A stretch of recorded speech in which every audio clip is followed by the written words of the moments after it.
అల్లూరి జిల్లా కొయ్యూరు మండలం సింగవరం ఐటీడీఏ క్వార్టర్స్లో గత వారం రోజుల నుండి తాగునీటి సమస్యతో ఇబ్బంది పడుతున్నామని మహిళలు తెలియజేశారు. ఎన్నిసార్లు అధికారులకు చెప్పినా పట్టించుకోవడం లేదని తమ ఆవేదన వ్యక్తపరిచారు. సింగవరంలో 23,75,000 రూపాయలతో జలజీవన్ మిషన్ ద్వారా 20,000 లీటర్ల సామర్థ్యంతో వాటర్ ట్యాంక్ నిర్మించిన ఇంటింటికి కుళాయిలు ఏర్పాటు చేశారు. గుత్తేదారుడు ట్యాంక్ కట్టి ఇంటింటికి ఆధార్ కార్డులు జిరాక్సులు తీసుకొని కుళాయి పెట్టి మంచినీరు అందించారు. పల్లా అప్పన్నబాబు దగ్గర ఆధార్ కార్డు జిరాక్స్ తీసుకొని కుళాయి ఇవ్వలేదని, కుళాయిలు ఇస్తారని కుళాయి కోసం గొయ్యి కూడా తీసుకున్నామని, ఆ గొయ్యిలో రాత్రివేళ మూగజీవాలంటివి పడిపోతున్నాయని ఆయన అన్నారు. తనకు కుళాయి ఇవ్వాలని ఆయన కోరుకున్నారు. కాసులు కక్కుతుపడి గుత్తేదారుడు నాసిరకం పైపులు బిగించడం వలన నీళ్ల ట్యాంక్ దగ్గర అప్పుడే పైపులు పగిలిపోయి నీరు వృధాగా బయటకు పోతుందన్నారు. గత వారం రోజుల నుండి ఇంటింటికి కుళాయిల ద్వారా నీరు రావడం లేదని, దీనివల్ల మహిళలు రోడ్డుపైకి వెళ్లి బిందెలతో మంచినీరు తెచ్చుకోవాల్సి వస్తుందని ఆవేదన వ్యక్తం చేశారు. మంచినీరు ట్యాంక్ కట్టి సంవత్సరం పూర్తవుతున్న పంచాయతీ అధికారులు వాటర్ ట్యాంకును శుభ్రం చేయలేదని ఆవేదన వ్యక్తం చేశారు. అలాగే రాత్రి వేళ బయటికి రావాలంటే విషసర్పాల భయంతో భయపడుతున్నామని, అందుకు వీధి లైట్లు, సీసీ రోడ్లు, డ్రైనేజీలు మొదలగు ఏర్పాట్లు చేయాలని, అధికారులు స్పందించి మా సమస్య పరిష్కరించాలని సింగవరం మహిళలు మీడియాకు తెలియజేశారు.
ఏంటమ్మా మీ వీధిలో సమస్య ఏంటి అసలు ప్రధానంగా?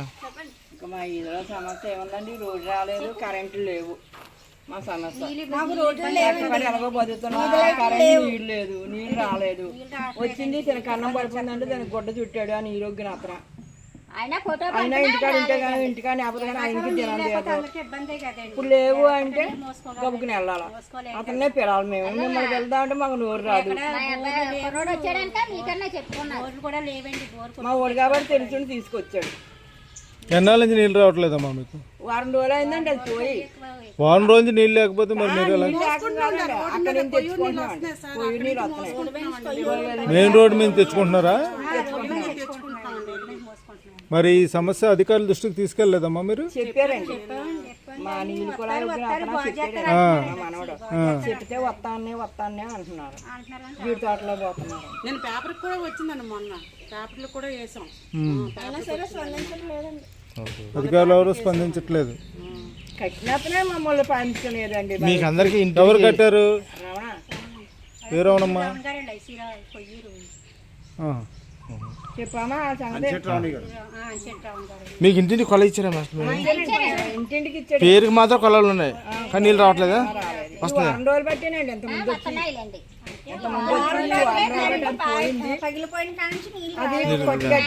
ఎన్నాళ్ళు అయిందమ్మా ఈ ట్యాంక్ కట్టి? సంవత్సరానికే పగిలిపోయిందమ్మా. అప్పన్నబాబు, అల్లూరు జిల్లా చీడిపాలెం పంచాయతీ సింగవరం గ్రామం. అయితే ఇంటింటికి కుళాయి వేస్తామని చెప్పేసి ఈ రోజుకి నాకు 2 నెలల నుంచి గొయ్యి తీసుకోమన్నారు. గొయ్యి తీసుకున్నాను. ఇప్పటికి వచ్చి నాకు కుళాయి వేయలేదు. ఇలా గొయ్యి తీసుకుని అలా ఉంది. ఎవరు పడిపోతారని భయం వేస్తున్నాను నాకు గొయ్యిలో. అదండి పరిస్థితి. నాకు దయచేసి కొద్దిగా తాగునీటికి కుళాయి వేసి పెట్టాలని కోరుతున్నాను. మీరు ఏంటి ఇచ్చారు? ఆధార్ కార్డు ఇచ్చాను. ఎవరికి ఇచ్చారు? వచ్చి కలెక్ట్ చేసుకున్నారండి, ఇంటికి వచ్చి కలెక్ట్ చేసుకున్నారు. అందులో భాగంగా నేను మా ఇంటి దగ్గర నుంచి ఒక ఆధార్ కార్డు ఇవ్వడం జరిగింది. మిగతా కలెక్షన్ ఇచ్చారా? అది అందరికీ అది చెప్తున్నాను కదండి, ఇంటింటికి వెళ్ళారట, కనెక్ట్ చేసుకున్నారని తెలిసిందండి. అందరికి లేదన్న మాత్రం స్వచ్ఛంగా నాకు తెలియదండి. నా విషయానికి వస్తే కనుక నాది గొయ్యి తవ్వుకోమన్నారు, గొయ్యి తవ్వాను. 2 నెలలు మినిమం అబవ్ అవుతుంది. ఇప్పటికి వచ్చి కనెక్షన్ వేయలేదు. అదే గొయ్యి ఎవరు తవ్వుకోమన్నారు మేడం? ఆ కాంట్రాక్ట్లో చెప్పారండి, గొయ్యి తీసుకుంటే కాంట్రాక్టర్ ఎవరు సార్? కాంట్రాక్ట్ ఆయన రమణి గారండి. పంచాయతీ సర్పంచ్ కూడా తెలియజేశారు? తెలియజేశాను. పంచాయతీ సెక్రటరీ దృష్టి కూడా తీసుకెళ్ళారు? సెక్రటరీ గారి దృష్టి తీసుకెళ్ళదు కానండి, నేను ప్రెసిడెంట్ గారితో మాత్రం మాట్లాడడం జరిగిందండి. అయితే ఇంకా 2-3 ఉన్నాయి, నేను మాట్లాడి చెప్తానన్నారు. ఆ మాట్లాడిన తర్వాత మళ్ళీ నాకు ఫోన్ చేసి ఇది ఆల్రెడీ గవర్నమెంట్కి సబ్మిట్ చేస్తాను, దీనికి మీరు సొంతంగా వేయించుకోవడమే అని చెప్పేసి అన్నారు. నేను డబ్బులు ఇచ్చుకుంటామని విన్నా సరే నాకు వేయడం జరగలేదు. అది మరి ఇలా మీకు ఆధార్ కార్డు ఇచ్చి 2 నెలలు అవుతుందండి, ఇప్పుడు వచ్చి మీరు కనెక్షన్ ఇవ్వలేదు. మీరు ఎవరినైనా అడిగారా? ఎవరిని అడగాలండి, ఎవరి ప్రాబ్లం సాల్వ్ చేయగలరు? నాకు ప్రెసిడెంట్ గారితోనే చెప్పగలుగుతాను, ప్రెసిడెంట్ గారితో చెప్పాను. ఇప్పుడు మనకి ప్రాబ్లం సాల్వ్ చేయాలి. మరి ఇది మండల కేంద్రం, కొయ్యూరు అన్నది మండల కేంద్రం. ఇక మండల కేంద్రంలో ఎండి గారు ఉంటారు, ఎండి గారికి ఏం చెప్పారా? ఫిర్యాదు చేశారా? నేను వాళ్ళకి ఎవరికి చెప్పలేదండి, మా ప్రెసిడెంట్ అని చెప్పాను. ఏమన్నా చేసుకుంటాను అన్నారు, కానీ ఇప్పుడు వచ్చి నాకేమి ఇది అవ్వలేదు. ఆయన బాధలో ఆయన పడుతున్నారు అనుకోండి, కానీ నాకు ఈ గొయ్యి అక్కడే అలా ఉండిపోయింది. ఎవరన్నా రోడ్డు పక్కన కదండి, ఎవరైనా పడిపోతారో అని భయానికి నేను జెండాలు కట్టుకొని ఇక్కడ ఫోన్ నేను డబ్బులు ఇస్తాను ఇవ్వండి అన్నా సరే వేయట్లేదు. అదండి జరిగిన సిచ్యువేషన్. ఓకే.